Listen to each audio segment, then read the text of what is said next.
Hello guys लस्सु फ्याफुलजी नमस्ते। म अहिले पारपानी भन्ने ठाउँमा छु कि ल म हल्का फेरि ल थोरै भिजिट गराउँदैछु। यो पारपानी भन्ने ठाउँ हो ल हेर्नुहोस् है।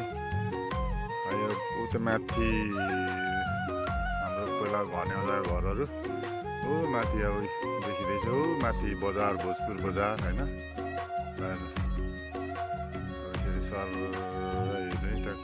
पारपानी हो होइन। पारपानीको दृश्य चाहिँ यस्तो छ ल हेर्नुहोस् है। अगाडि मोटर बाटो छ यहाँ राम्रो रहेछ राम्रो भन्छ है। अब उता पारिपट्टिको गाउँ पितौला हो होइन। हो माथि आमतेक स्कुल छ। अब यसरी माथि हेर्नु ल यतापट्टिको पाटा खत्री गाउँ भन्थ्यो पहिला है। ल गाइस कस्तो लाग्छ है त।